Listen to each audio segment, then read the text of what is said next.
All right. So staffing essentially refers to the process that is involved in recruiting, selecting, and placing individuals into positions within an organization. So any sort of action or decision that is done to ensure that the right perks of employees are identified, screened, and placed into various positions in an organization falls within the purview of staffing. And it entails the identification of the needs of the organization, which simply seeks to communicate that staffing does not start with recruitment, but it starts with the planning about the workforce needs of the organization. So human resource planning comes in. And the information that will be derived from the human resource planning, whether you need more hands or you need to take out some layers, will also determine the job requirements, the source of potential candidates, how you are going to evaluate their qualification and fits during the recruitment and selection, and how you eventually pick them and put them into the organization. So staffing as a process entails recruiting applicants and selecting prospective employees. Is construed to be a key strategic area of human resource management. And when we say it's a key area in strategic human resource management, it simply means that staffing is one of the integral activities that falls within the purview of strategic HRM. And as we learned from the previous classes, strategic HRM seeks to attain long-term aspirations of an organization by taking series of actions and decisions now. So any initiative that can help an organization achieve its long-term objectives by identifying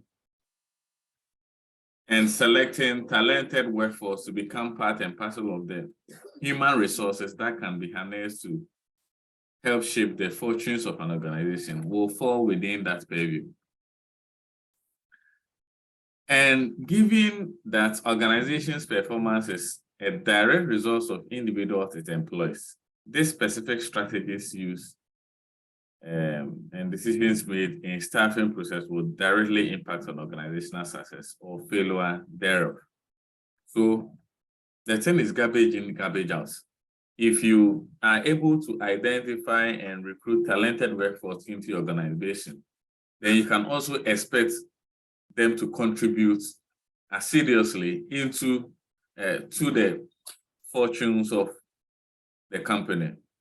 And the reverse is true. If you end up hiring people on the basis of their familiar relations with you, or on the basis of nepotism, cronyism, corruption, then at the end of the day, you can't be expecting them to metamorphose to become higher achievers or people that are hardworking. So the bottom line is, during staffing, premium must be placed on quality, the selection of quality and talented people into the organization for you to correlate or connect their performance with the performance of the organization as a whole. So overall, staffing is an important function of human resource management, and it is essential for building a strong and effective workforce that can help organization achieve its objectives. Now, at this level, I'm not going to ask you what is staffing.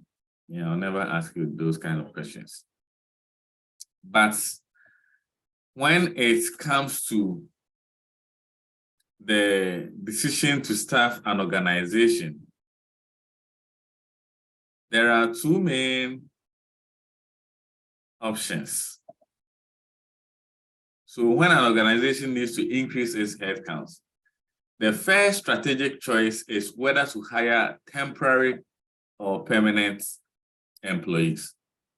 Anytime HRM wants to embark on a staffing strategy, they have two options, either to hire temporary or permanent employees.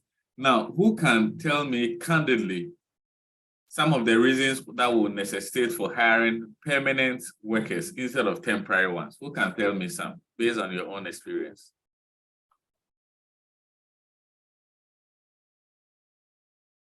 Hello, Beatrice. Is Beatrice there? Sir, please, I'm here. Can you tell us some of the reasons? Sir, come again. You mean the question? Reasons why we may hire temporary workers instead of permanent workers, or reasons why we may hire permanent instead of temporary workers?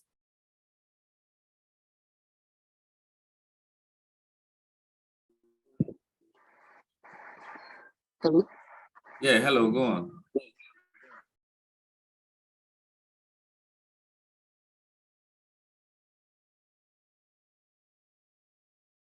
Okay, whilst Beatrice is... Did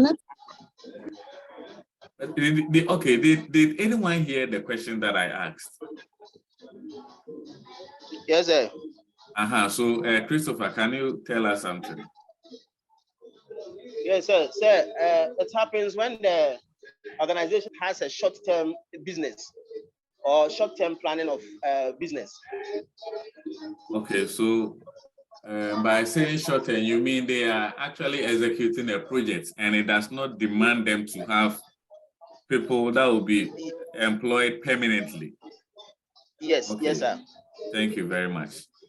What other reasons may also, or factors may necessitate why we hire temporary workers and not permanent workers? In other words, what are some of the benefits? Yeah, Cecilia, go on.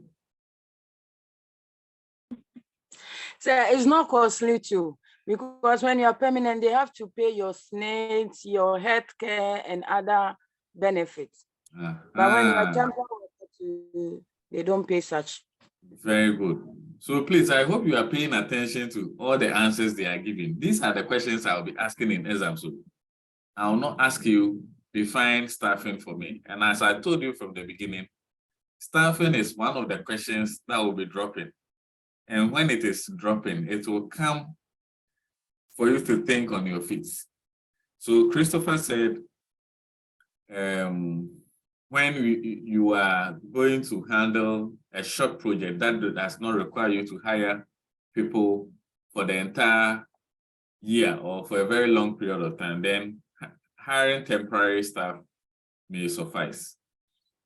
Cecilia is also saying that it is less costly because when you hire temporary staff, you are not required to be incurring some benefits such as their SNAIDs and other benefits, health insurance, since you are not supposed to be paying those things. Okay, so two key points. Any other? Christopher, go on. Sir, what if it also goes on salary base?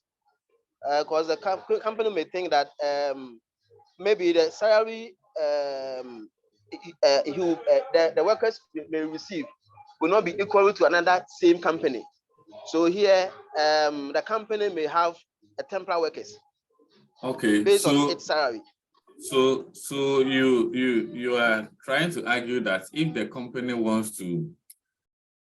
does not want to be paying salary, but wants to be paying on the basis of how much you work, then it may decide to use what? Temporary workers. Is that the argument? Yes, sir. Okay, so that is also possible. In fact, that will be tied to the initial point you raised, that if you are going to work on a particular project which is time bound, and you do not want to engage people for a very long period of time, then hiring and giving them a short contract for the interim where their services will be needed can also demand that you pay them on the basis of the gig or the project that they are going to execute. So for that reason, they may end up charging you something that may be lesser than if you were to be paying them a monthly salary. But that also depends on the category of people you are hiring on a temporary basis. So think about it this way. Hiring temporary workers does not necessarily mean that the company will not have permanent workers. So in the banking sector, even in the oil and gas and mining sector, sometimes they send me a message saying they are going to, they are doing a recruitment exercise for new employees, and they may want me to sit in as one of the panelists to assist them conduct the interview. I am not a permanent worker of this mining firm that is contracting me, but they want my services for about 2 days or maybe a week, sometimes maximum of about 2 weeks. So for that period, they will engage me as a temporary worker, and I'll sign the contracts for a particular fee to be paid to me in that for that service that I will be rendering. So think about it that way. Having temporary workers does not necessarily mean that the company will not be having permanent workers. In the example I'm giving, they will have their own HR responsible for so many other things, but they will also need experts to come and execute a quick gig. Now, under such circumstances, even though I may be working for them for about a week, I may end up, those places, I may end up taking about 30,000 cedis for just 2-3 days gig. And that 30,000 cedis may be very much substantial to me, but depending on the company that we are talking about, that 30,000 may be a normal peanut that they are paying out to secure the services of an expert. So when you are analyzing and look at it from that angle too. Any other reason why we may go in for a temporary worker instead of a permanent one? My mom one full exams question. Erica Handful. Eric, we are listening. So I just joined, so please if you can. Okay. Then let me go to so either Beatrice, do you want to contribute now?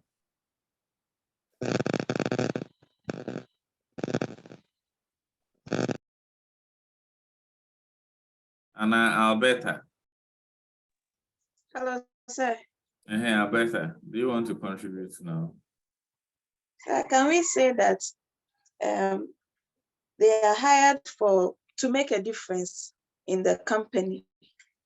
Okay, so you may bring in a temporary one because you may want to bring fresh perspective into your operations. So for that reason, you may be going in for the temporary one so that, but will that initiative be sustainable?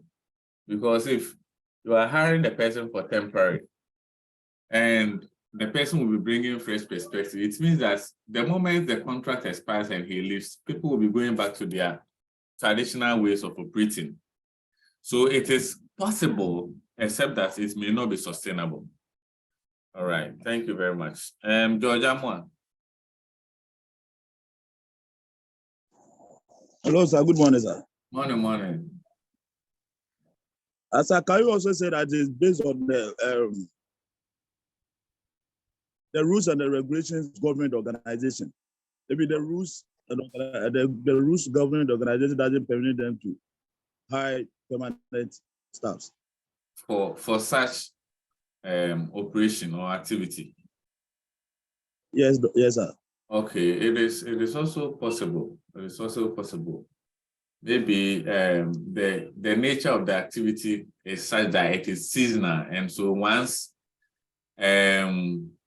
we hit that season and we need more hands, then there is no need for you to hire permanent staff to come and add on to the current numbers we have, because hiring someone permanently for such a position will mean that you will have to pay the person even after the peak season where their services may be demanded. All right, so if you're able to advance the points this way and it becomes much clearer, then in exams I'll consider it. Martha, Martha. Yes, sir. So please, can you also say that the skill that you need for a particular job, your permanent workers do not have those skills, and then looking at the cost in training these permanent workers, you think it's wise for you to just hire a contract or a temporary worker to come and perform just that particular task, and then you pay the person off? Can you also say that? Yes, it's very, very possible. And that's an excellent point you've made. And this usually happens when we are dealing with T&D issues, training and development issues, wherein we do not have subject matter experts in-house to handle specific aspects of the training program. So under such circumstances, you can quickly contract someone on a temporary basis, secure their services, and once you are deriving their services, it is also important that you pair someone in-house with such a person to be tapping their knowledge so that in future, similar circumstances can be addressed. So it's also a brilliant point you've made. All right. Into the first exam question, and I'm more discussing this. All right. Now, in fact, we have advanced more. We've advanced more points than I even have in my slides. So when you get back and you are watching the video again, you can look at it to add up to what I have in the slides. But in exams, I'll be demanding more than what we have over here. And those of you that will be reading further and be very much attentive may be able to add on when the need arises. So, as I indicated earlier on, anytime an organization strives to increase its headcounts, the first strategic choice that they consider is whether to hire temporary or permanent workers. And to do this very well without overspending, without placing so much financial stress on the company, the company must accurately forecast how long it expects the employees' shortage to last. So usually we think and we contemplate about increasing headcounts when the human resource staff audits indicates that there is a skills gap or there is a shortage of workforce. But that shortage may not be a permanent issue. It may be because the demand for our goods and services during a particular period is skyrocketing, and that is why we are experiencing that temporary shortage. But if it is something that is going to last for a very long time, then you may rather have to address the situation using a permanent employee. So a number of factors account for why you may go for a temporary or a permanent one. And one has to do with the duration of the shortage.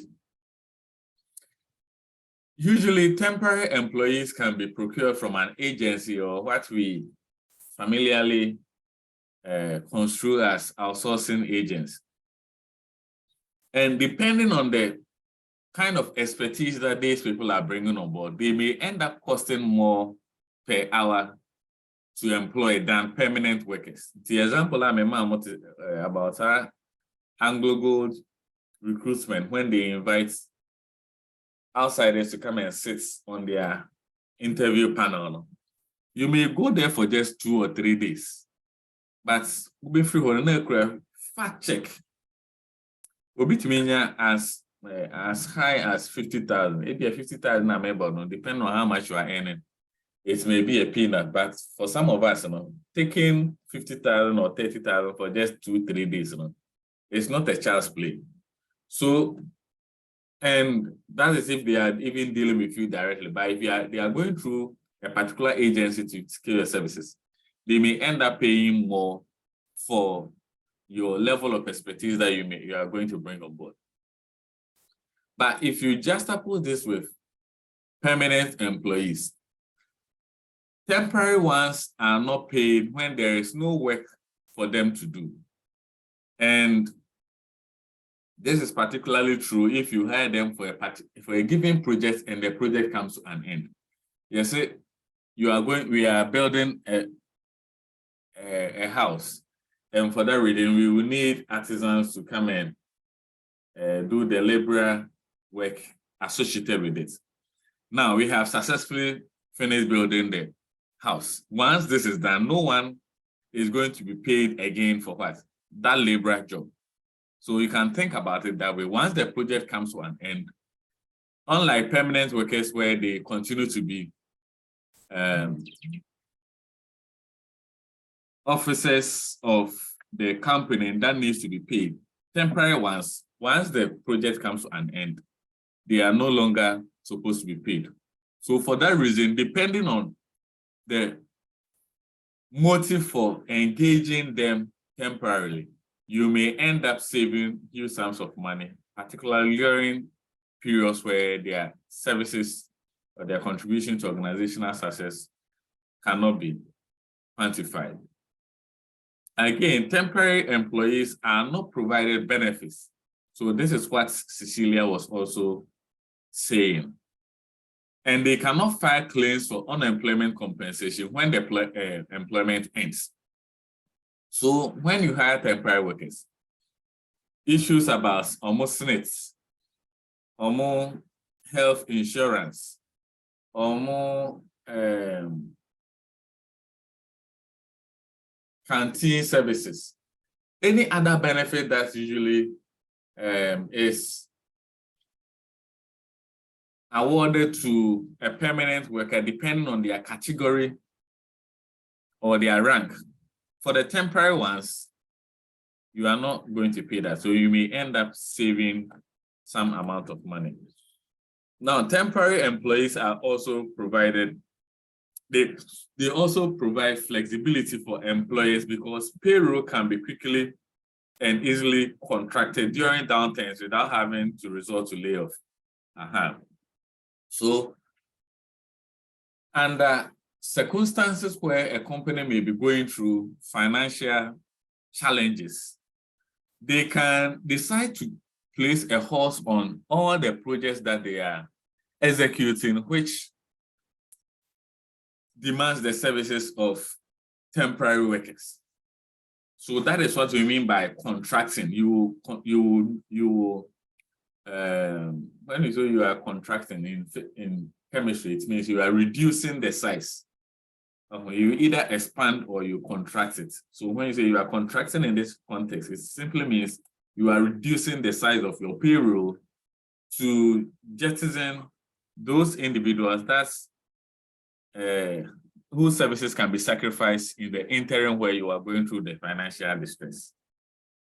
Staffing agencies, rather than employer, are generally liable for workplace injuries of temporary workers. So when accidents and injuries occur, especially with temporary workers, it is usually the agency that brought them that is liable for their compensation. And this is particularly true because such agencies usually insure their services. And so they are supposed to get claims from their insurance company during such circumstances, even though the company may also decide to cater for some of these injuries of temporary workers.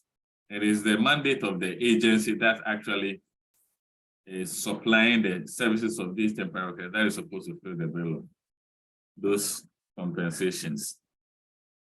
So for that reason, despite the fact that temporary workers may be paid at a higher hourly rate than permanent employees, they can provide the employer with significant cost savings in light of the above facts. So these are some of the arguments that can be made or advanced to explain why you may go in for a temporary worker instead of a permanent one. So in summary, several benefits accrue when companies decide to hire temporary workers instead of permanent ones. And the first one is that of flexibility. Temporary workers provide flexibility for organizations as they can be hired for specific periods, such as seasonal spikes in demand for goods and services of an organization, for special projects, and to also cover for absent employees when individuals go on leave, sabbatical leave, study leave, and so on and so forth, where you will need someone to cover in or step into such shoes to help the company progress. So this allows the organization to manage their workforce more efficiently and effectively. So that is the first thing about flexibility. The second one has to do with cost savings. Hiring temporary workers can be more cost effective than hiring permanent staff, as they do not require the same level of benefits, such as health insurance, retirement benefits, and paid time off. So if you compare the amount of benefits that you are supposed to incur with respect to permanent workers to that of temporary workers, where you can decide to forego all those ones, then cost-wise, you may be saving some amount of money. Skill sets. Temporary workers can bring unique skills and experiences to an organization, which can be beneficial for short-term projects or fill gaps in existing workforce. And this is the point I think one of you was explaining. I don't remember if it was either Cecilia or Martha, one of them. So that is the point. Then the fourth one is trial periods. Hiring temporary workers can provide an opportunity for organizations to evaluate their fit with the organization and their performance before making a long-term commitment. So during hiring periods, if you want to actually get a true reflection of an individual's competence on the job, what you can start off by doing, especially if you are uncertain about their potential, is to first start giving them a temporary contract. And based on the outcome of their execution during the contractual period, then you may decide to extend it and make them a more permanent staff. So that may be an innovative way to experiment with the competence of an individual. And the last one is reduce administrative burdens. Temporary staffing agencies can handle much of the administrative work associated with the handling and managing workers, including the payroll, taxes, insurance, which may save time and resources for the main organization to concentrate on other productive ventures. And this is particularly true if you are getting these workers from an outsourcing agent. That's all the administrative and paperwork associated with the workers. So these are some of the benefits of hiring temporary workers. Now let's switch to permanent workers.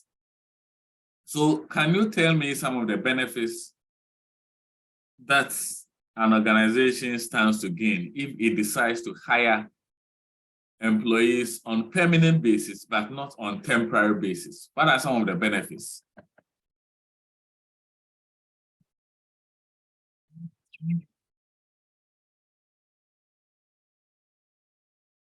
Yes, Anna Efua Mensah.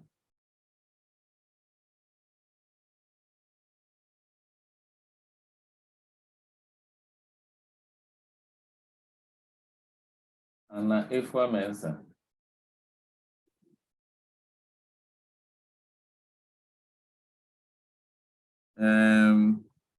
How's Anna is processing Alberta Ando?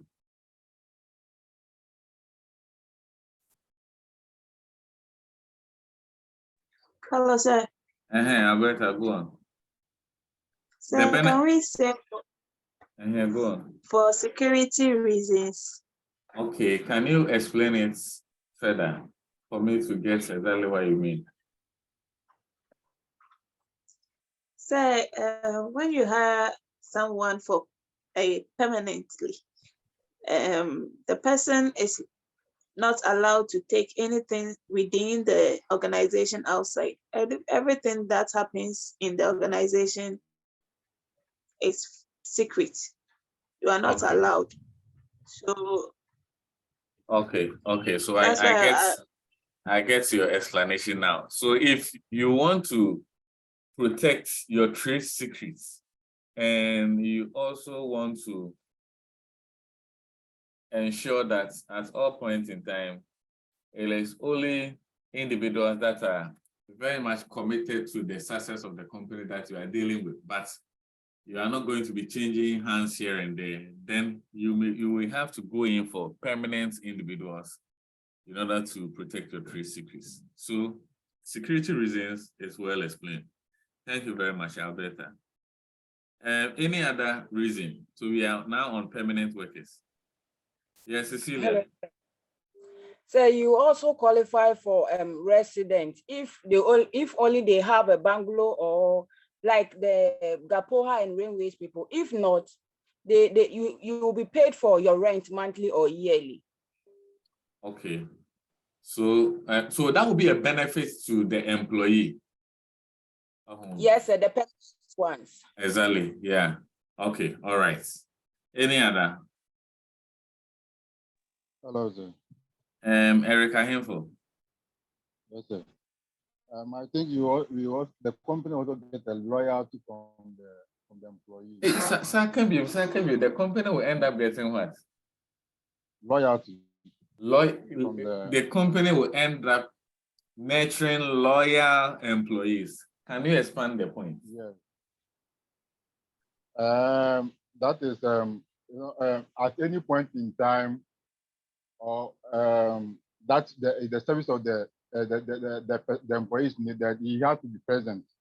Okay. But if it is supposed, if maybe it's a temporary distance, maybe the time in which the company needs that person's presence services or whatever, maybe you not be present. Yes, services not be present at that time. Okay. All right. For instance, at a service like this, they will say that you don't have any say at any point wherever your service is needed. Maybe you need to repair, or maybe they have to send you. You can't say that no, or whatsoever. Maybe if the company was a brand somewhere that maybe they need you to go and then help them do some other stuff over there, they have to send you, and then you have to be present at all times. All right.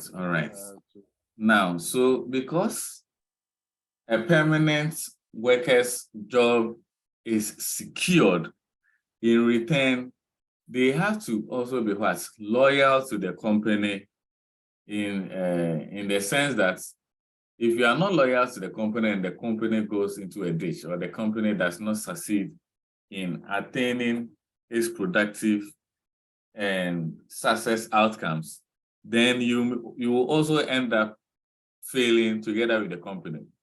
So it becomes imperative for permanent workers to be not only loyal, but also committed to the aspirations and the dreams of their company. so that they will all benefit in the long run. Now, if you compare this with a temporary worker whose relations with the company is not secured, they will constantly be looking over their shoulders for a place where they can get a secure job. And for that matter, when they are working with you and they are living, they may even be living with your trade secrets and any other strategies that can help them secure a better offer elsewhere. So that is the point that Eric is trying to advance. Thank you, Eric. Any other? Permanent one, the adults want the monkey can Sir, Can we say career development opportunities? Career development opportunity. Try and explain it and let me see if it's the same thing I'm also thinking about. Like you have more opportunities to advance your career in a permanent position. As in the employee, right? Yes. All right. So this is how I'll explain it. Now, in social circumstances where employees have a permanent contractual relations with an organization, it presupposes that for the time being, there will be no need for new hands to be recruited and selected. So for that reason, the company can pump huge sums of money to help develop and enhance the knowledge, skills, and abilities of the current workforce, which means that every individual in such an enterprise will have a career trajectory that will be moving from one stage to the other. So for that reason, it will end up empowering the workforce to the desired talents that is expected to maintain within that community of practice. Okay, I think there was another voice apart from Beatrice. Why not no special Casano? Alberta, go on before George comes in. So can we say that the employees contribute more to the company's success? As in they focus more in what? So the employees contribute more to the company's success.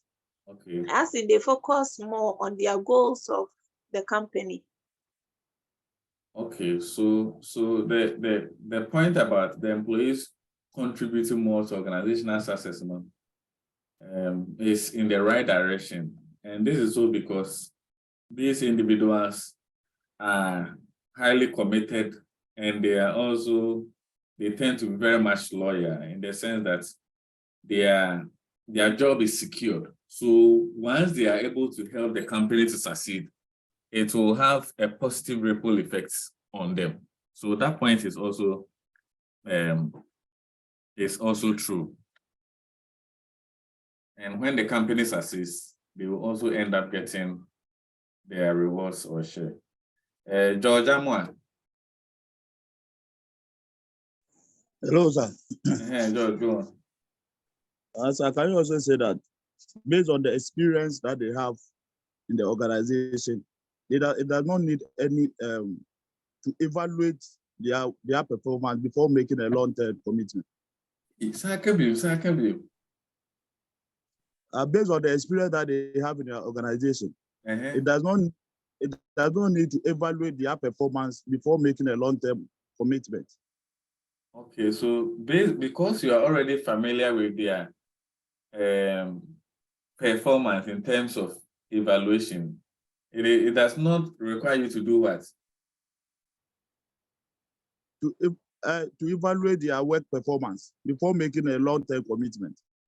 Okay. So you are trying to make a point, beyond but I thought it was in line with one of the points that I raised. So, okay, you say it for the last time. What you said sounds contradictory. So you say it for the last time. Let me see.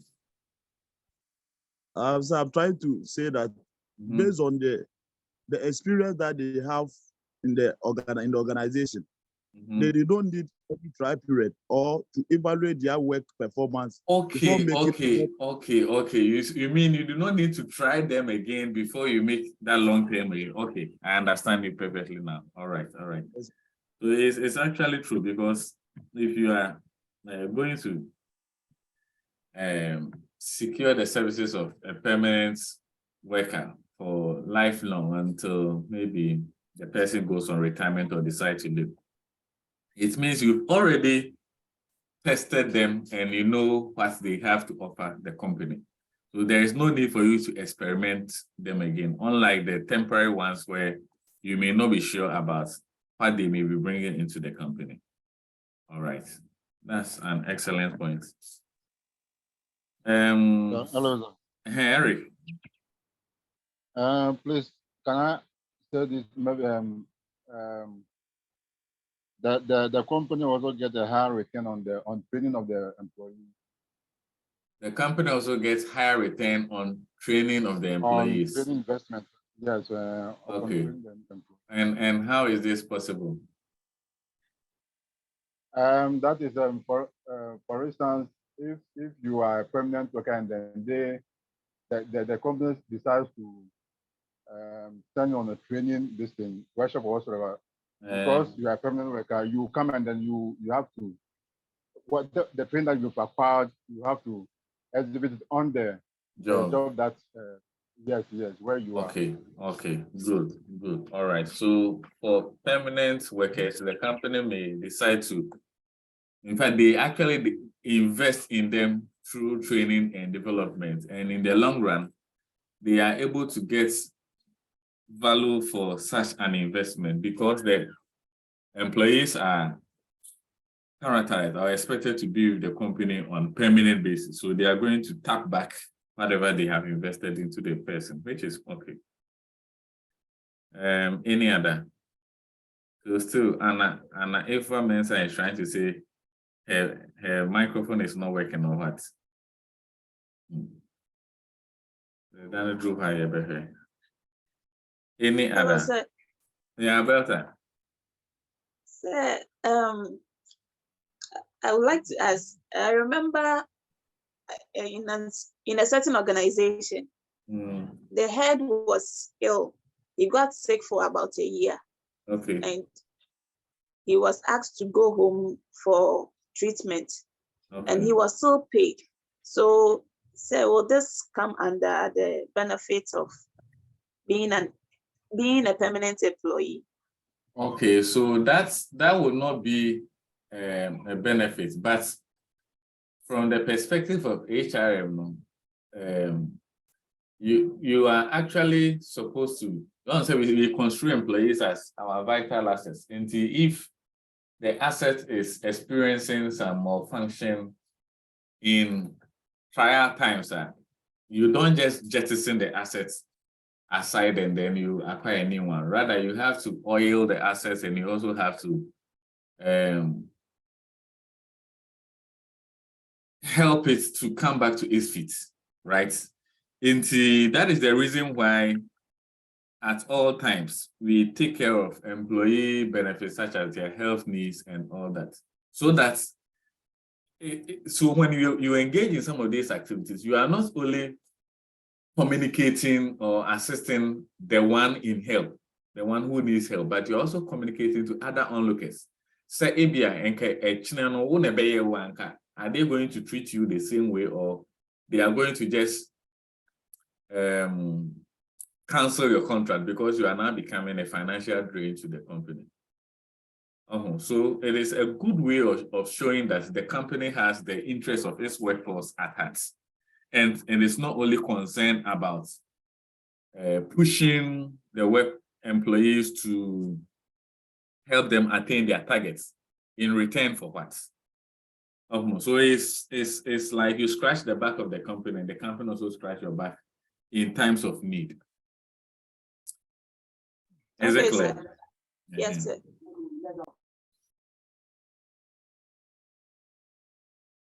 Yes, Anna Eva Mensah. Francisca Bedu. Francisca, you are there and today you've not spoken. Sir. Good morning, sir. Good morning. Do you have anything for us? No, now, sir. Okay. Roberts.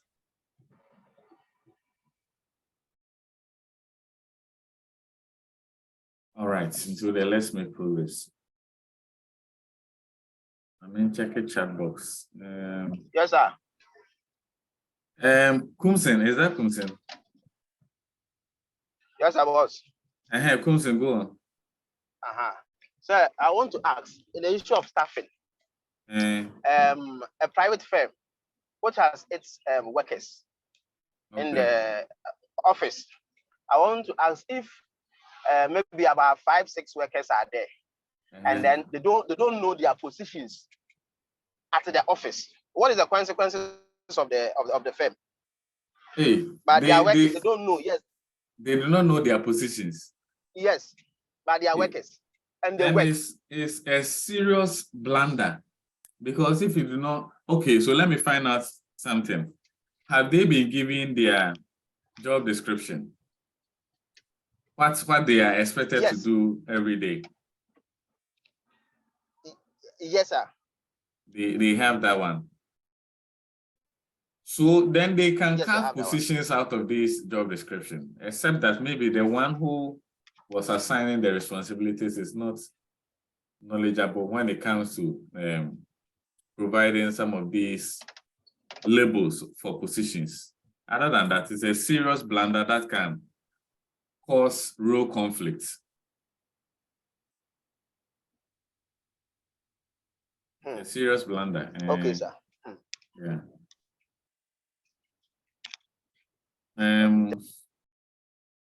So let me quickly continue. Permanent ones.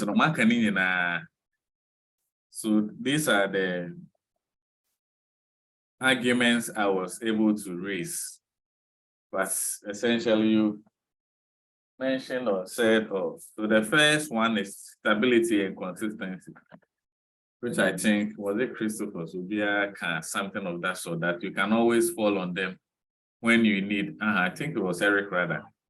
When you need them to do a particular task for you, you can always count on them because they are supposed to be your permanent worker, and you can use their services as and when it is needed. So that means you are able to experience stability and consistency. So permanent workers provide stable and consistency to an organization as they are committed to the organization's long-term aspirations. And this allows the company to develop a skilled and experienced workforce, which can contribute seriously to its success in the long run. Now, the point about loyalty and commitments. So having permanent workers means that their job is secured, and for that matter, there will be no need for them to be looking over their shoulders for other opportunities elsewhere. For that reason, and that job security that they are experiencing, they will also in return operate more loyal and committed to the aspirations of the company. And this can, in the long run, nurture higher levels of their engagement with the job, their levels of satisfaction, and productivity or contribution to organizational success.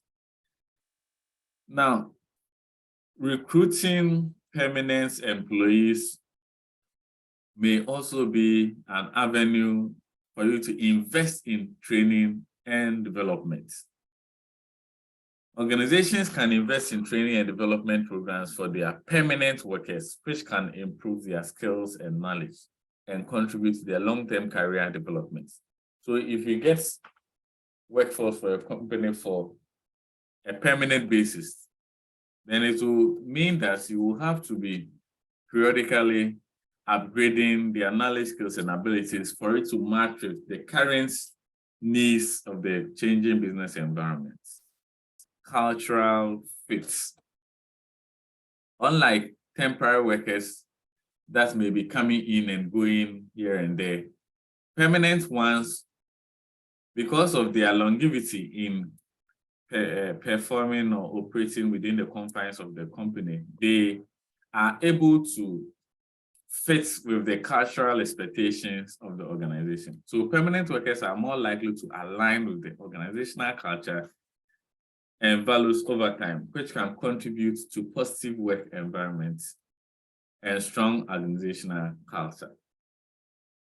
Then it also reduces hiring and training costs. Now, hiring and training new workers can be expensive and time-consuming. By retaining permanent workers, and in such circumstances, it means that the turnover in the company will be very low. Organizations can reduce these costs and focus on developing the existing talent through training and development.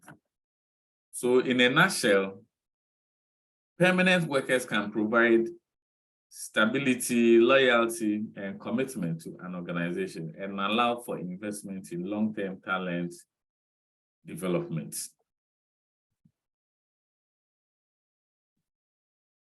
Irrespective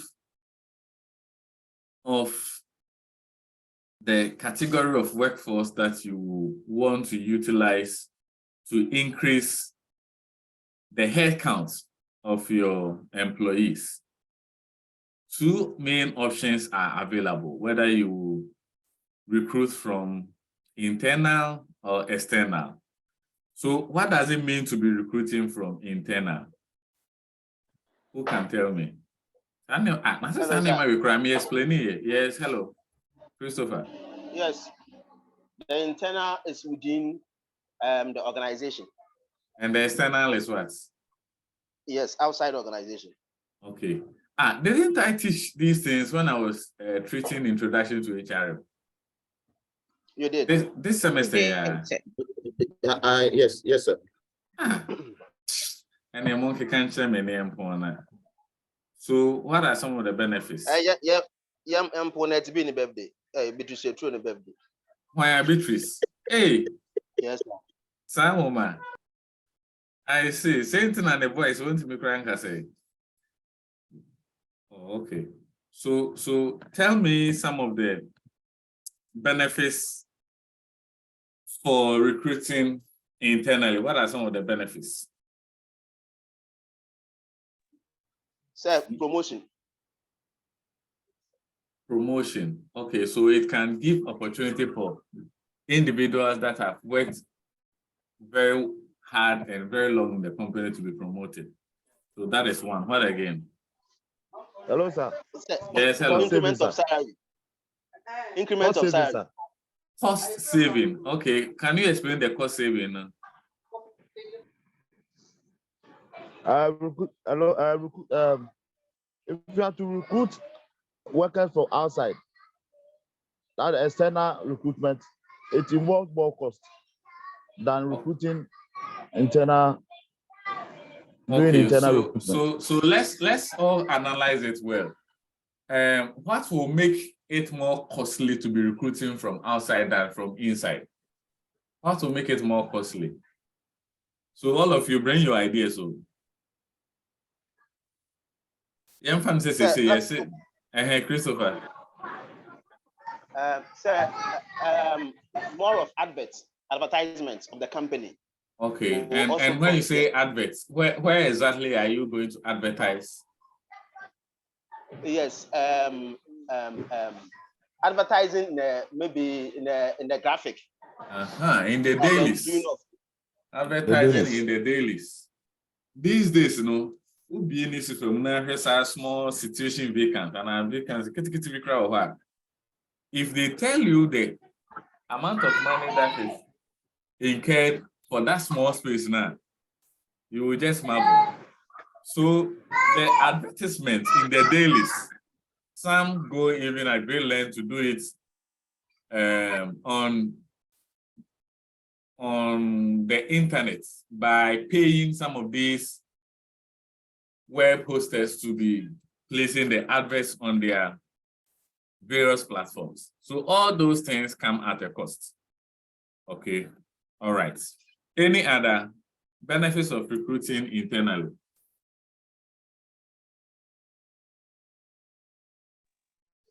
Salary increment. Salary increments. Oh, but that one, increasing salary. Okay, so let me ask you this way. How will it be a benefit to the company? Because who will be free outside, so background now, when you know, so may take the same salary. And salary increments will be cutting into the profit motive of the company. But what you can rather say is that when you do internal recruitment and the person gets promoted, and eventually his salary is also high, it can boost the person's morale. So you can explain it from that angle. But some of these points, and only like one channel when you be and try, and other other than that, there are other stronger points that you can make. Okay. Yes, sir. Yes, one at a time. And then you are going to confuse you. One at a time. With Alberta. Hello, sir. Anna, when Kasano? Sir, it's me, Anne. Okay, Anne, go on. Sir, with the salary increment, let me chip in something small. Let's take it, the person is a temporary staff. She or she will be taking the equal salary as a permanent staff. Yes, so with the salary increment, when a temporary staff is recruited within, that's the internal, he can be taking the same amount of salary with the permanent one. So the only changes here will be the terms of the contract from the temporary to a permanent one. Is that not so? Yes. Yes, okay. Please. All right. Then all the additional benefits will now be made available. All right. Alberta.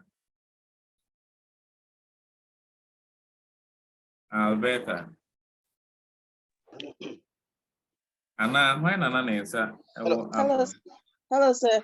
Yeah, Alberta, go on.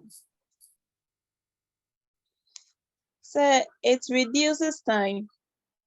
It reduces time. Okay, explain. Yes, sir. So the time that the HR will use to hire another person, making adverts, recruitment time, all can be reduced if the employee is being recruited internally. Okay. So you can explain it this way, that instead of using the dailies to advertise and attracting large pool of job applicants and eventually screening them to settle on the most competent and talented ones, the internals, you are already familiar with them. So you're already familiar with their appraisal records, and you're also already familiar with their performance outcome. And you will not spend that voluminous amount of time in order to settle on the most competent one. Francisca. Sir, what I wanted to say, Anne just talked about it, but my question is that, do workers or our staffs always, or do they always experience salary increments when they are moved from their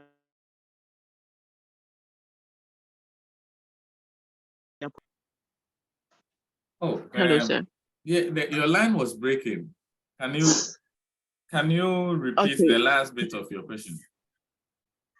Okay, so the question is, as salaries increased whenever workers are promoted or moved from their position to another position in an organization. Okay, so if the movement is associated with promotion, then it is accompanied by salary increments. But if the movement is to satisfy a job rotation requirement or a job enlargement requirement, then that one, it does not necessarily come with a salary bump. Oh no, is it last week that we were doing the designs? No? So depending on whether we are doing vertical alignments or horizontal alignment, if it is horizontal, then it may take the form of a rotation or a type of job enlargement. And those ones do not come with salary increments. But if it is vertical and it comes with additional responsibilities and not the responsibility that comes with salary enlargements, then those ones come with salary bump. Okay. So my main question chat box on it boosts employee morale, internal recruitment can reduce costs, blah, blah, blah. All right, so at least all those are comments that can also be used to beef out discussion. Alberta. Say. Hello, sir. Hello, Alberta. Hello, sir. Yeah, Alberta, go on. Sir, please, how will we put this? For instance, I am an employee, I'm a worker. Then going to school now to upgrade myself. Okay. After that, I bring it to my HR or my manager that I've upgraded myself. So if there should be a recruitment, they can add me. So how will we put this? Okay, so we need one with me about with Alberta's question. So it's not like at the moment they need somebody with that credential, but you are forecasting that in the future they may need someone with that sort of competencies, and so you have upgraded yourself and you ask them to update your records to reflect your current new certificate and expertise that you are having, so that when the time is right for somebody to be considered, then they will take you into consideration. But it is a nice trial, except that you cannot be guaranteed when they are doing internal recruitments. They are going to say, because you have maybe the highest qualification in terms of educational background, you should be considered. There may be other. So when we are doing selection, there are a number of things that we consider. So your experience, educational awareness, one of the criteria. Beyond that, you may go for, you may take part in other selection tests, aptitude tests. You may even go for preliminary interview and an additional behavioral interview. And see, based on your score along all these parameters, NAB decided, say, we are going to pick you from internal instead of another colleague who also applied for the position. So it is a good way to focus and also position yourself as far as your career trajectory is concerned. But it does not necessarily mean that when the position becomes vacant and they are considering other people, you better automatically.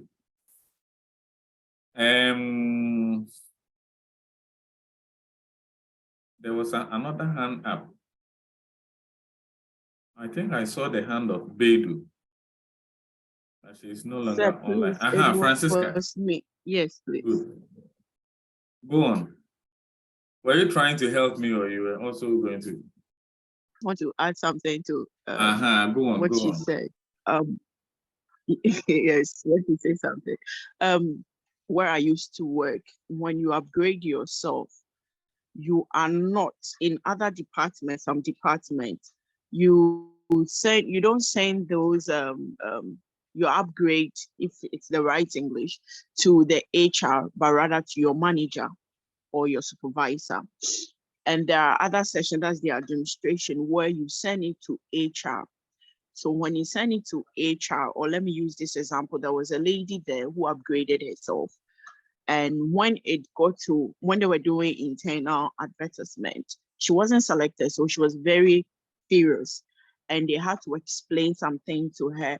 But later, when they got that particular person or the person with that experience, like you were saying, much qualified, they picked her up to be an assistant, or they have a term, they call it learning and something assistant. So your salary is increased small, something small, but you will be under training at the same time learning because you are not really qualified. The fact that you've upgraded yourself doesn't mean you really have the experience. So if you look at your experience, the attachments you went for and that.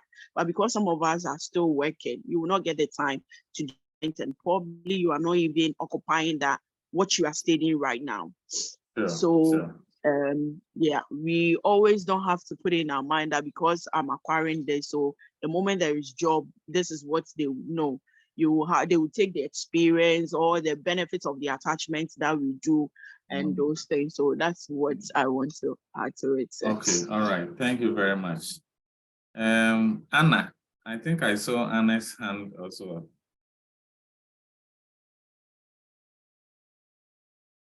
Anna. Oh, that was not Anna. Sir, now I wanted to say something, but it's okay.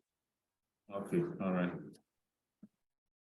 So any other question or comments?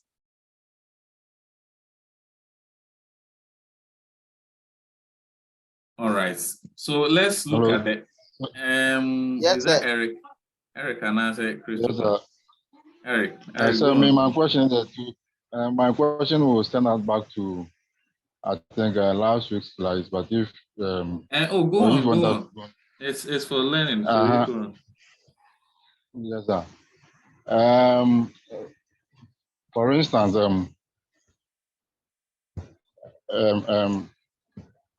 I'm working in an organization, or I'm at a department. Okay. I've been recruited for a few months, maybe less than 6 months, being on the orientation. Okay. Then, what my supervisor or maybe my line manager have seen in me, there has been a vacancy, or maybe a senior person ahead of me has been maybe moved from, or he is no more at that place. So, my experience, the latest experience that they saw in me, they decided to do an internal recruitment and then put me there. Because the latest one they saw in me, they want to put me to that, put me at that position. Now, per what you thought, I know I'm thinking it could be like something like that, the vertical loading, something like that. That's my understanding. But the new distance, they've now been, the HR has refined it into and maybe being the head of that department now. But formerly it wasn't there like that. But now they've now refined it to be a head of that department. Now, what it means is that I can also approve maybe loans and then even leave for people who might come under me. Okay. Now, where I am now, that I'm to, if maybe they pick me for the new position, the line manager is saying that because of my experience, they really want to employ anyone else to replace that to replace me, but I should occupy those two positions. I should be doing those two. But the only thing, they will get somebody to assist, which will be doing the menial work that I was doing at the permanent where I am now. Okay. Now it means that, for instance, if I'm being paid daily, maybe 10 cedis daily, but the new place that they want to put me, I'll be promoted and I'll be paid 20 cedis daily. But I'm considering that where I am now and then who they will recruit might not be paid that 10 cedi daily that I've been paid. Though I've been promoted now, maybe I might take 26 daily at where I'll be going now. My question is, if I'm going there, you are still going to pay the same 20 cedis. So is it fair or is it something like it? Koyo. Hey, wait there. Wait. Who am I to say that it is fair and I say it is not fair? But Wait, then they you will can be go moving, in bargaining terms with them. Where the technicality, Papa? wait, Say, they you will be can moving. go into bargaining terms in this situation. Senior, Where your question. Francisca, go on. So where it's two positions that one person is going to occupy, and if it was two different persons or people, they would have paid them differently. Let's say 20 Ghana here, 20 Ghana there. So he can go into bargaining with them, and definitely as long as his or her services is needed, they will adjust. There will definitely be a little adjustment in there. Yeah. So, but if they are to give the person just 20 Ghana, so it's cheating. But because definitely they may have also seen that one, the person is qualified, two, the person really need that job, you know. They will just give the person like that, but it's up to the person to act smart and bargain with them. Sure. Yeah.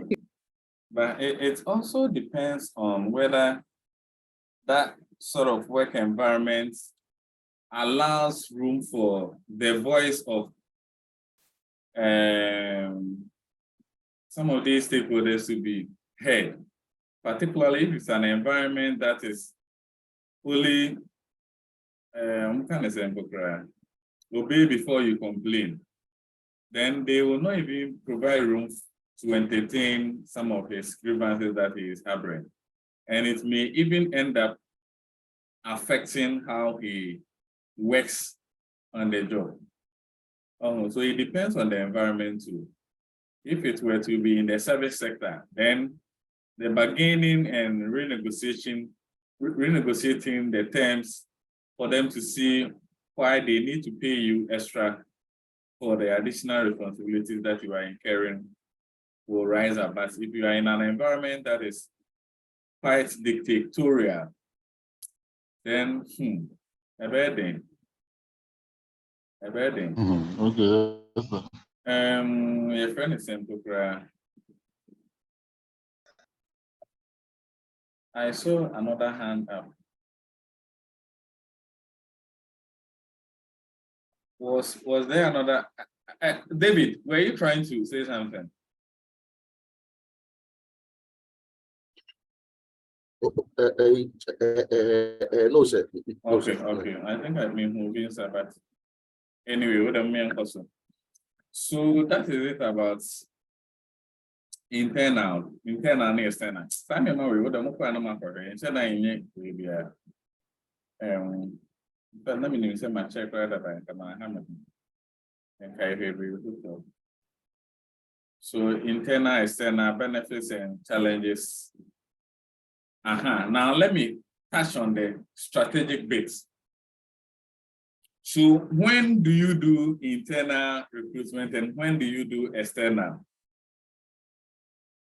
Now, if you are pursuing a strategy that expects the company to operate in a stable environment, then that will not be the time to be introducing new hands and new brains into the environment, because such people may come on board with different perspectives and that may challenge the status quo. So when you are pursuing a strategy that needs the business environment and your business operations to be stabilized, then you go in for internals. Now, if you are pursuing a strategy that is envisaging to bring some form of change, then you may go external recruitments. So those are the strategic elements that may fuel whether you will go internal or external. Apart from that, the academic money data. Okay.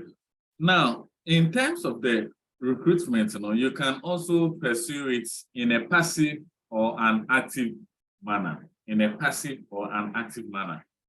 So what makes the recruitment passive and what makes it more active? A distinction can be made between active and passive approach to recruitment. The passive recruitment involves simply posting the job advertisement openings in selected communication media or outlets and waiting to see who will apply to the job opening. So you will just tender the advertisement in the dailies on your websites, in the various news portals, and you relax and give yourself some time for suitable candidates to tender in their applications for you to consider. So you end up creating a large pool of job applicants over time. That will be the passive one. Now, in the passivity of recruitment, the selection of the media through which the job advertisement is placed is often based on the target audience that you intend to invite to apply. So if, for instance, you are targeting people from, if you are targeting people from only Greater Accra, then it may mean that you will have to use media outlets within Greater Accra and not outside Accra. You may have to use the dailies that are prominent in Accra, but not outside Accra. Okay, so you are very much selective in terms of the outlet that you use to disseminate your information. And it is construed as passive because with that one, after posting the job advertisement, you wait for a time to elapse in order to create the pool of job applicants. At the extreme end, or on the contrary, is the active recruitment, which involves the targeting of specific individuals within the professional networks or within the community of practice. So that may mean that you may walk into another firm, or you may invite specific individuals to apply for the job openings. In the passive ones, you make it very much open to anyone that seems fit or qualified to apply. But in the active one, you target specific individuals that you perceive to be very much credible and competent for the job opening that you are having. So poaching,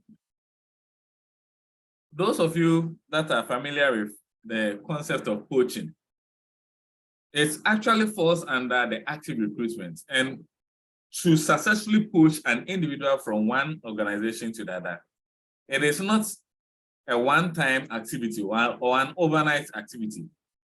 You have to approach the person, speak with the person at great length, negotiate thoroughly the terms and conditions, how better opportunities are bound for the person if they decide to leave their current place of work to the new one that you are providing. So that would be a typical example of an active recruitment, whereby a deliberate attempt is made to invite specific categories of people to create a pool of applicants from which you will pick the suitable one out of the lot. So that is the distinction between the active and passive recruitment. And under what circumstance will you go for the passive, and under what circumstance will you go for the active?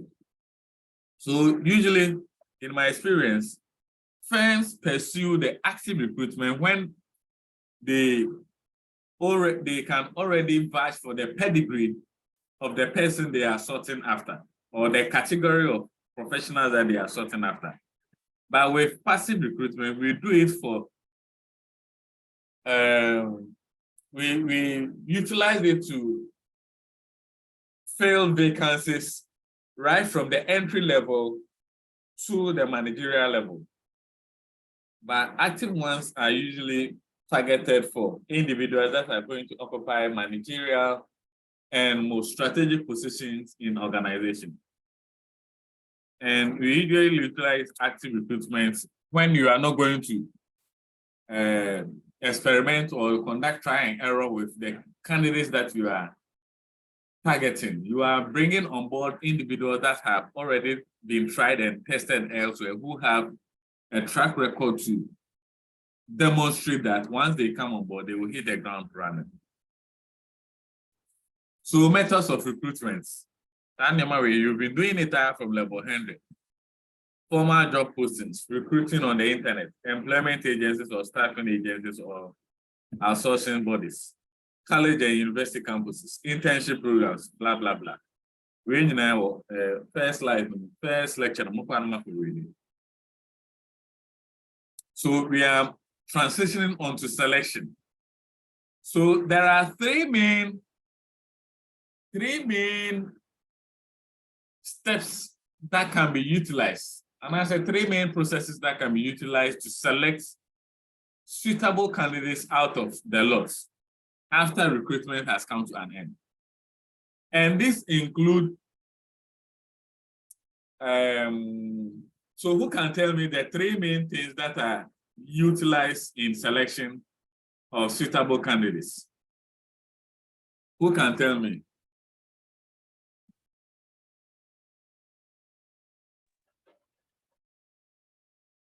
Well, we can remember 5 marks. The 3 main techniques or strategies that are used in selecting suitable candidates for a vacant position.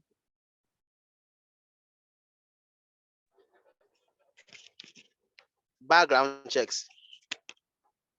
So background checks is one of them.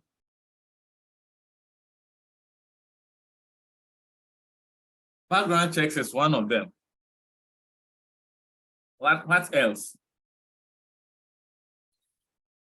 Apart from background checks. Yes, when recruiting a staff, the firm need to check that the employee doesn't have any criminalities or doesn't have any bad record of him or herself. Okay, so that is a good explanation of the background checks. But I'm asking, beyond the background checks, what else do we use to select candidates for a vacant position? And so let me put the question this way. Yeah, you invited applicants for a vacant position, and all these applicants have tendered the application. And you have about 1,000 applicants. So how are we going to pick the best candidates that are suitable for the job? That is my question. And Christopher said background checks. So background checks is one of them.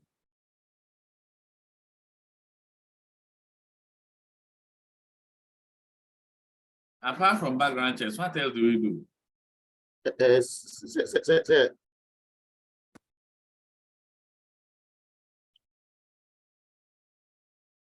Yes, go on.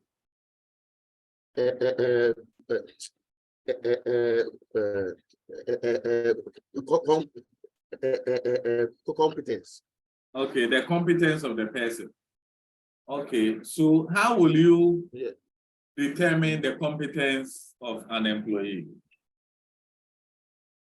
You need to at least check his CV. Okay. At least yes. Check the person's CV. So CV, yes, sir. So checking of the CV comes under a particular label which can be added to the background checks. So you are right. All those things, checking of the CV, doing background checks, checking the references of the person and all that, we call it information gathering. Gathering. Okay. All right. Okay. All right. So under information gathering, you do background checks to see whether you are dealing with individuals that have good track record or bad track record. Into the one will be a criminal and BPR. Or call a previous organization could be some questions about him or her. And I want the designated referees, and other people that may know the person from his past place of work. Ekasa, you will get a glimpse of the kind of individual you are going to deal with. So all those things fall within the level we call information gathering. George Amwan.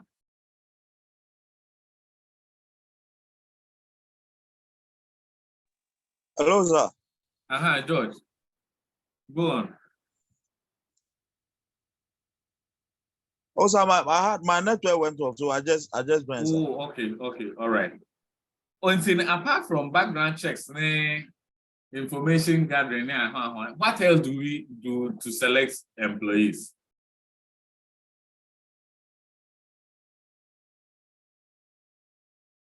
Sir, can we say the ability test? Can we say the ability to do what? The ability test. Okay, ability test. Okay, ability test. So when you say ability test, what sort of ability?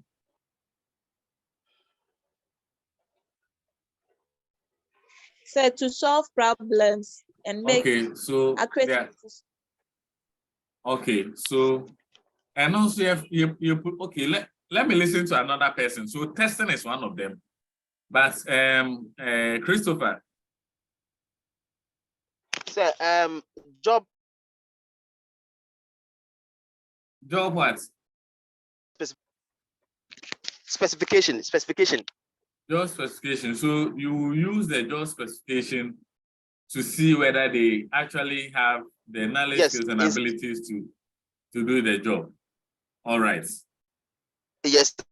So all those ones will be under the information gathering. Will be under information gathering. So if you do a thorough information gathering, then you can shortlist the suitable candidates from the 1,000 applicants for a given position. Martha. Hello, sir. Yeah, Martha, go on. Sir, please. A candidate for you, they will say, oh, this particular candidate can do this job perfectly. Maybe a referral or something. Can you repeat what you just said again? I didn't hear the initial part well. Hello, sir. Yeah, Martha, go on. Sir, somebody can recommend a particular candidate for you. They will say this particular candidate is good in this particular task. He can perform the task very well, like a referral. I don't know whether it's called a referral or it's a recommendation. Okay. So that referral will be a way of recruiting them. But once they have been referred to you as an organization, as an HR department, you will still have to determine whether the person is actually a good referral or is not fit for the job that you have a vacancy for. Okay, so it is that part that I want us to understand some of the ways we can use to select suitable candidates from the unsuitable ones. And so far, Christopher and another person have said that you can. I wanted to say, what of interviews? Interviews. Interviews is one of them. I'm wondering, sir, I didn't say it was staring at you in the face. So interviews is one of the strategies that you can use to pick suitable candidates from the way. Like David Adejebe was saying that you can use the competence of the person to determine whether they are qualified for the job or not. During interview sessions, you can ask specific questions that test the knowledge base and the know-how of the individual on the job that they have applied for. So if they are able to articulate themselves very well and deliver, then you can be confident that you are giving the job to someone that actually qualifies. And if they are not able to deliver, then there is more questions for them to answer than what they are how they are presenting themselves on paper. And again, during the interview sessions, all the things that the individual has specified on his or her CV, they are supposed to be in a position to speak to it. Okay? So anything you put on your CV, you should be able to defend it. And all these things are tested during the interview sessions. So interviews is one of them. And what else? So personality questionnaires. Personality questionnaires. Okay, so that is also one way of testing them. It's essentially, there are three main things that we utilize to select suitable candidates for a given job. And what are these three things? They include information gathering. They also include testing, and they also include interviews. Now, under information gathering, you'll be doing background checks to see whether the individuals have good track records, and you are trying to be very much diligent as a company so that you do not end up hiring criminals into your company. Now, beyond the background checks, you also do an audit of the CV and an audit of the application that was tendered. Now, if you do a thorough audit, you realize there may be a number of the applicants that do not actually qualify for the job, but they were just trying their luck. And then I'm kind of say, I'm gonna say they are say leap of faith. They are testing leap of faith to see maybe things will go well for them, even though they did not qualify.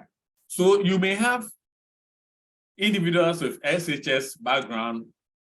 They may not even have a degree, but but they may be applying for a portfolio that is earmarked for first degree holders and above. So during the information gathering, you will segregate the applicants on the basis of those who qualify as far as their credentials are concerned from those that do not qualify. And when you are doing that, you will use the job specification that was articulated in the advertisements, the experiences, knowledge, specific skills, abilities that one must possess, whether these individuals actually possess them based on the CV and the credentials that they have submitted. Now, still on the information gathering, so I said you do background checks, you also do reference checks. I would say anytime you are submitting an application, there is a requirement that you have to submit referees for your application. Yes. And these referees are essentially individuals that can speak to your competency, individuals that have worked with you before. Usually you work under them as your, so they were your supervisors or they were your managers. And they are pretty much familiar about your competence.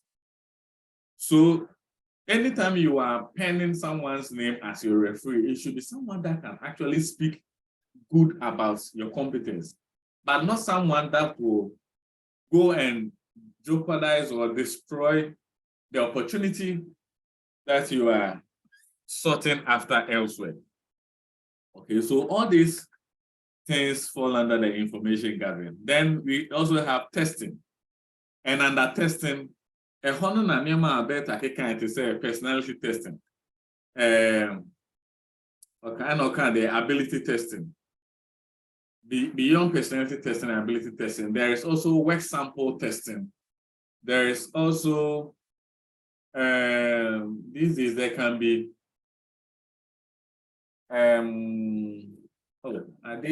aptitude testing. So any form of test that can be used to distinguish a potentially good candidate from a worse candidate can be adopted during the testing. And depending on the strategy of the organization, they may do an aptitude test followed up by an interview to reduce the number of applicants. And this will also be continued by another form of work sample testing. And when you say work sample testing, you will actually be tasked to execute something that you are likely to be doing when you are given the opportunity. And this is something that you must have done over time in your previous line of duty. So that may be a typical example of work sample testing. In the year testing area, then we conduct what we call behavioral interviews that tend to focus more on the behavioral temperaments that suitable candidates or potentially suitable candidates are expected to bring on board. And once you come across as someone that has done the job before or that has the potential to succeed, you should be able to articulate how behaviorally you can succeed in executing such tasks. So those are the three avenues. Francisca Bedu.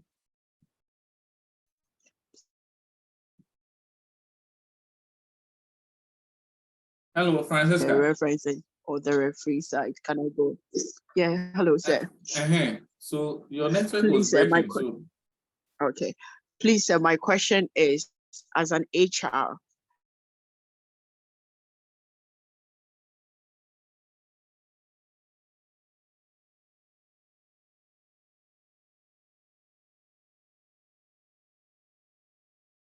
our company to inquire about the applicant. Hello, Francisca. Hello, sir. Can you hear me? Sir. I'm interested in your question, but your line was breaking. I don't know if it is from my end. So if you can repeat it again. Okay, sir.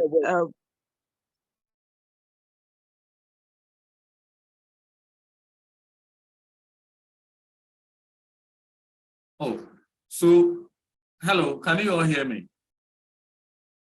Or forgo the person's referees and call on anyone or someone you know in the company to inquire about the applicant. Hello, Francisca. Mekasa Monte, because I'm not hearing any of you. Yes. Okay, so who heard the question Francisca asked? Who can paraphrase it for me to address it? Or all of you also could not hear her well? Sir, she's breaking. So Francisca, position yourself well if you can climb the tree in front of your house. Because I'm hearing some portions very, very interesting. And I want all of us to share our ideas. So then you should write it in the chat, sir. Okay, you can equally write it.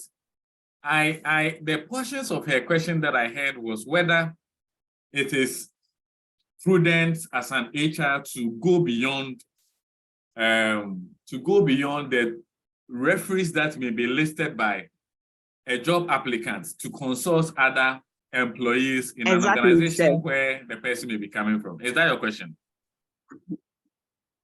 Exactly, sir. Yes, that is the job of the HR. Now, in actual fact, no one will put a name that will speak very bad about him or herself to the company that they are applying to. So that is why we call impression management. Obia the name on him say, at least this person, and usually before you even pen down their name, you have to draw their attention that I'm sending an application to this particular company, and so when they call you to ask about my company, you should be able to say A or B about it. So ideally, in fact, it is the general expectation that all referees that will be penned down to comment on one's competence will say something good about their competences. But and that is why we call it information gathering. Beyond those 2 or 3 people that will be penned down as referees, it is also important for you to go further to do thorough information gathering by speaking with the previous co-workers who perhaps shared the same office or the same enterprise with the individual in question. Now, I can confidently tell you that these days, some organizations, they do the information gathering to the sense that they go to your social media handles to check some of your commentaries and your postings over there. So there is the need for you to go beyond the, how do you call it, the referees that will be listed by the job applicant. And if you do that, you, even though it is time consuming and it is also a wastage of time, you may end up getting a thorough perception of the individual that you are going to hire into your company. Kumsin. Hello, Kumsin. Christopher.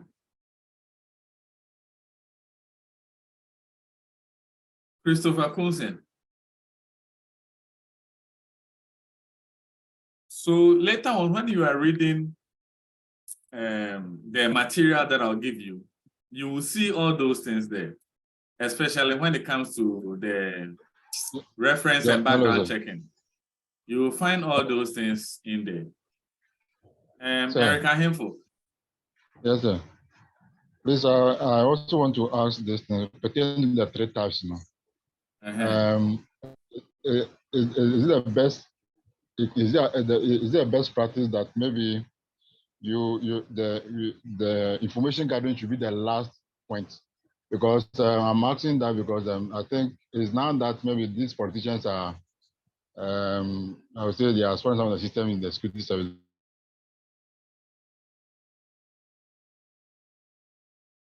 Eric, your line is breaking. At the training school, you get the training school. Eric, your line is breaking. So if you can recap what you were saying. Hello, sir. Yeah, Eric, go on. What I wanted to ask is it a best practice that we per the 3 types, you know,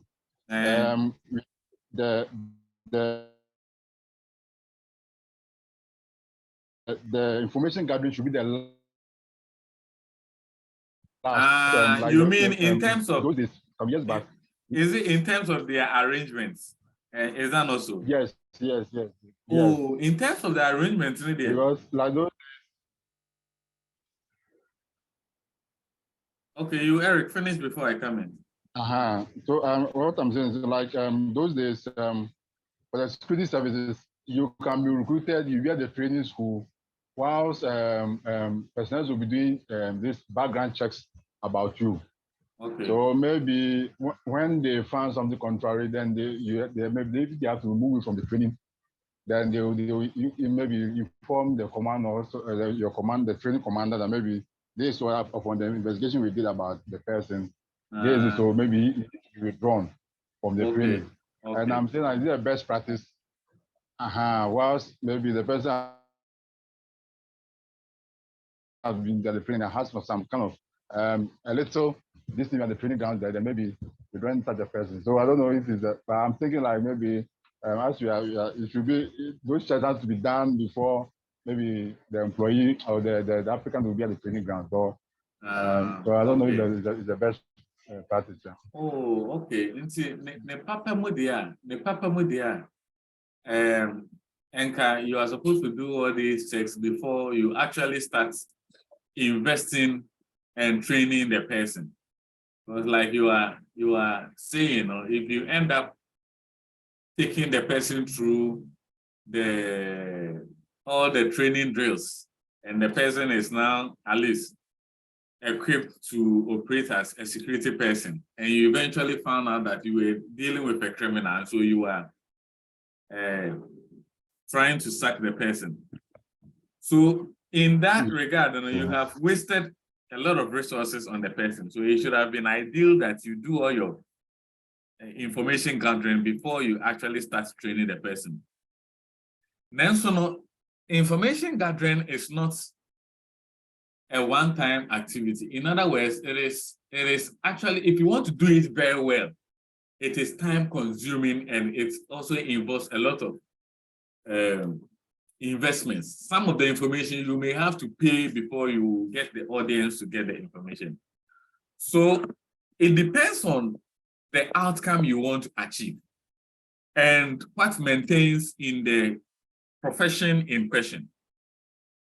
In my experience, the order in which they are presented is not cast in stones. So some organizations may start with information gathering as an avenue to reduce the number of job applicants. And this may be followed up with an initial interview, a short interview, not necessarily to waste time, just to cut down the numbers. Thereafter, then the aptitude test and various other forms of testing will also be carried out. And after they have reduced the number of applicants to a sizable and manageable one, then they will continue with their behavioral interviews. Oh no! So the way is not cast in stones. It is more or less like a text or a format that you can follow, but depending on the profession you find yourself in, you can always mold it to fit the context and the demands of such an environment. And Nona, so those of you that did the assignment I gave you, I'm expecting that you will come across two main nomenclatures of HR strategy. And so you are likely to come across best practice and what we call best fits, another contingency approach. So best practice simply means that so best practice simply means that certain categories of HR policies and practices are universally applied, and when they are adopted, irrespective of the context where you find yourself, you can also implement them wholesale and achieve enviable results. So that is the best practice approach, which means that just as I presented these three strategies that can be used in conducting selection, you have to implement it wholesale without modifying the components. So that is the universalistic or the best practice approach to HR strategy. Then we also have the best fit or the contingency approach, which contains that globally or universally, every context dictates how problems are supposed to be addressed.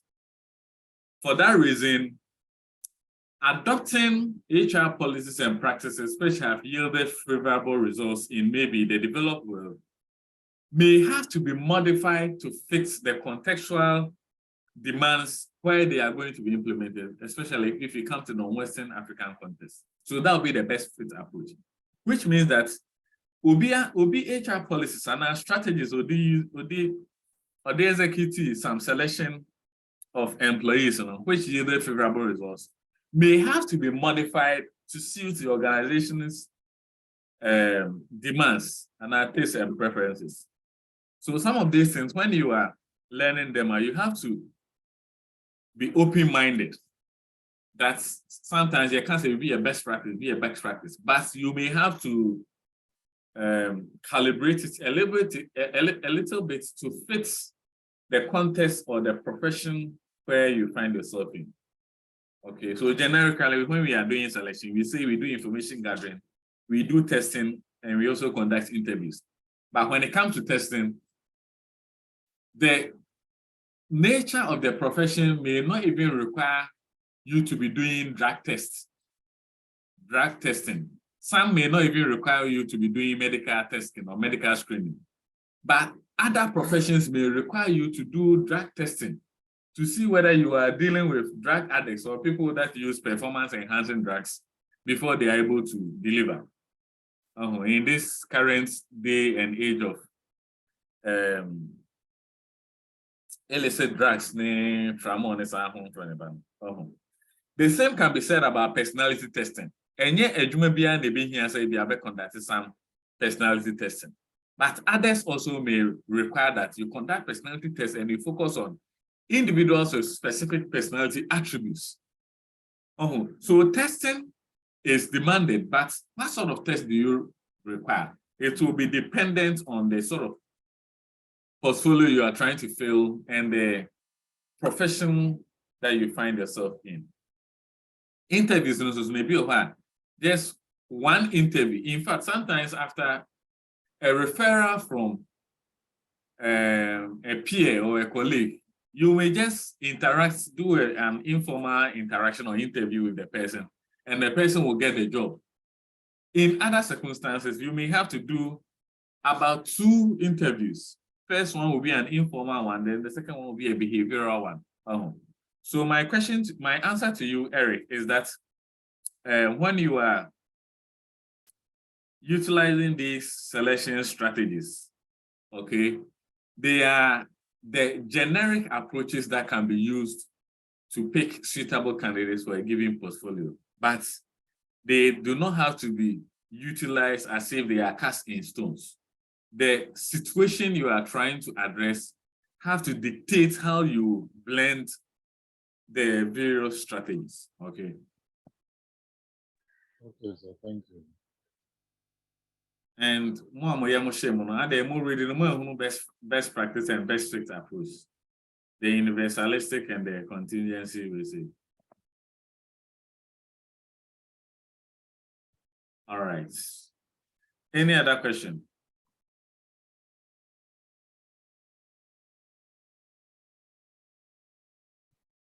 Any other question? So can I ask a question in relation to what Eric asked? Sure, go on. Okay, so why does it take so long to do this background check? Because one of my cousins was telling me that where she works, there is this manager they got, worked with them for 3 good years before they were able to finish with the background checks. They sacked him, but after that crime, they had to also sue the man as well for some of the information he provided.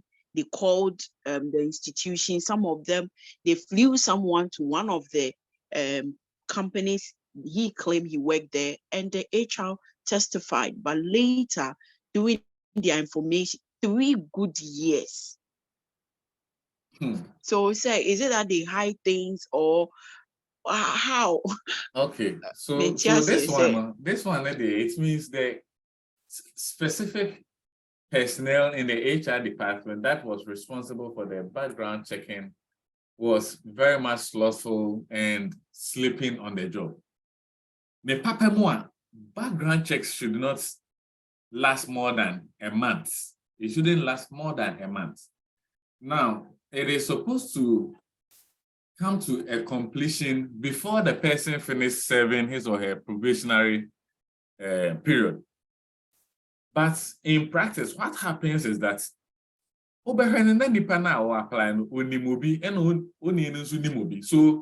the person is coming as an outsider, but he already knows a lot of people inside the job. And for that reason, they tend to rely on their personal relations instead of doing things according to the books. So they end up, in fact, some HRs end up not doing any background checks at all. This also 3 years. The person masqueraded as, so the person was hired into a particular institution to be working as a lecturer over there. Now, the person masqueraded as a lecturer for, if I'm not exaggerating, about 5 years. And I'm not talking about a private institution. I'm talking about a public, well-established public institution. In fact, KNUST. Now, we'll be free, like so the person was actually teaching French.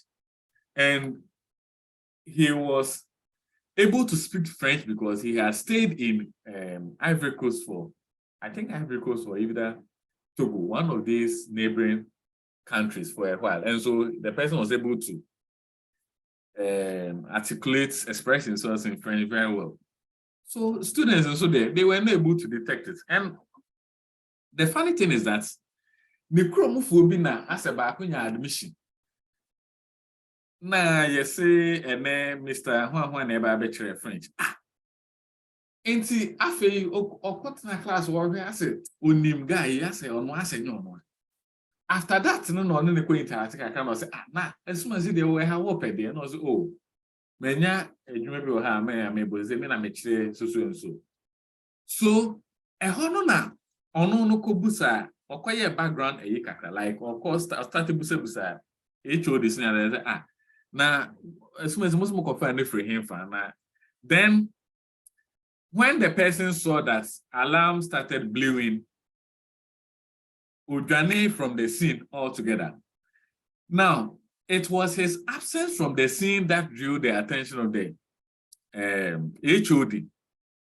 And the KNUST to start doing some checks about the person. Meanwhile, he has been masquerading for about 5 years or so as a lecturer. When some of these things unfold, it simply communicates that the information gathering, especially the background checks, was not done. And even if it was done it was not thoroughly done to identify some of these things. Because if you are going to, if you are speaking with referees, or you are speaking with other employees or workers of an organization that have a fair knowledge about the competence of a job applicant, that is not a rocket science. They should be able to freely speak to you about the potential of the candidate. And see if you make the move to gather the information and there are any hidden secrets, you may be able to come across it. But if you do not make the move at all, and then after a year or so, and some say, this guy, he is not delivering in match with how he presented himself on his CV or his certificates. I said recently, will be a PhD holder. And the person was actually occupying, is this a HOD or he was the head of department or something of that sort. The person was working. In fact, make institution and bring the department. The person had worked for a very long time. In fact,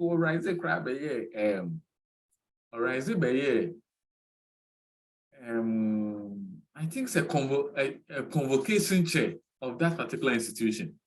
And when we say convocation of a university, it means the highest decision-making body. Not knowing the PhD now or the buyer. It is these Timbuktu gazetted certificates. Among folk oko India within 3 months. Bachelor's, master's, PhD. These days, if you go to Nicaragua or you go to China, within 1 month, near amount, certificates from how do you call it? Certificates from bachelor's to PhD. And so the HR had, in fact, if it was any serious institution, HR and all the panel that did all these background checks, they have to be fired. So essentially, they did not do a thorough background checks, and it was simply because the person was recommended by someone that was already working in the organization. And because of the pedigree of the one who was making the recommendation, the HR also felt, say, oh, okay, at least if this person is the one making the recommendation there, then he can vouch for the credibility of the person. But in this day and age, scarcity of job is forcing people to be very smart, even though they may not meet the requirements of certain jobs. So it happens. And when some of these happens, there are blunders that are committed by the HR department, particularly the one that was supposed to do that due diligence and thorough investigation as far as this way is concerned, the background checking. So it happens. Sir, please, is there a possibility that the HR did the work very well, but people can, I don't know if I should say smart, because with this situation, the manager, they got a signal. He was so suspicious that he sent some information about the company, how they are selling their products and stuff to other people. So it drew someone's attention and it was reported. But the HR had gone to all the companies to the extent they flew one person from the HR department to another country with a company he claimed or wrote that he worked with. And they said so many things, but not knowing that it was an agency, a secret agency that sent the person in just to study the company, how they are always on top, how they are selling their products and all those things. Okay, so still, no, the HR cannot abscond him or herself from some of these blunders, because when you are doing background checks now, you are supposed to ascertain in fact, you are supposed to verify every minute detailed information that has been supplied by the job applicant. So, assuming the person said he worked for that previously listed companies for a number of years, you are supposed to unravel all these things. Now, assuming the HR went there and they said, oh, okay, he actually worked for us for not 10 years, but just for about a month, then what did the HR do with such an information?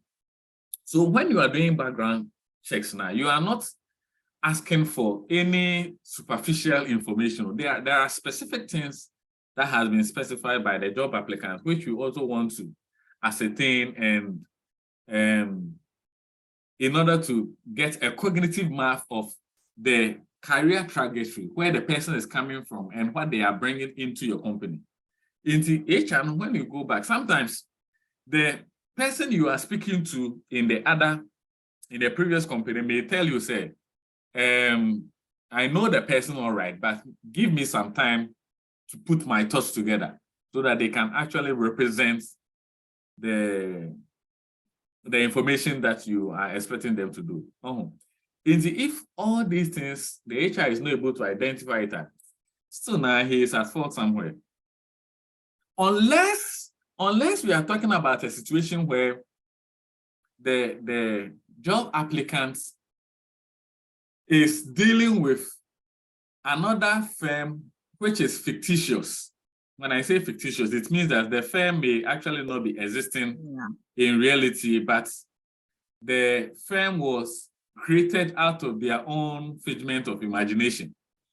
And ometran trono sa ede ABTH. But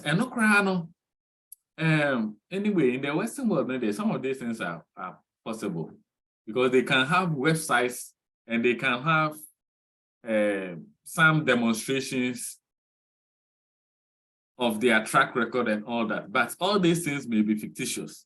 So if it is some of these avenues that have been used to dribble the HR, then it means it is It is the detail of the lie that has been used to dribble the HR. So for that, you can bit me a pardon. Other than that, Obi so 10 years in his previous way say. Now Okoko went to me and ascertain such information, whether it is true or not. Because when you are giving people opportunity to work for you, some of the criteria need a number of years that they have worked in that particular position, and as a similar position, and how they fared on it. So when you are doing the background check, you are supposed to clarify all those minute details. Okay, sir. Thank you. Yes, Kumsen.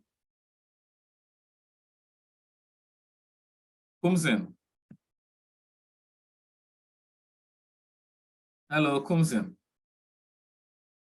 Anna said, Nane, Nehan, Nene up.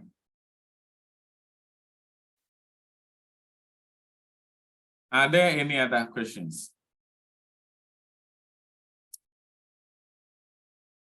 If there are no other questions, then we will pause here and continue, God willing, next week. So,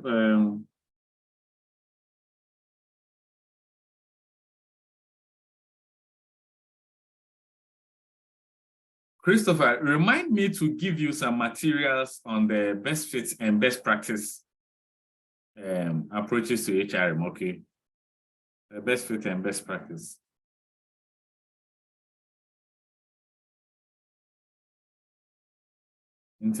Christopher Riff, one kind of there.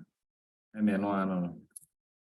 All right, let me quickly take my attendance for the day.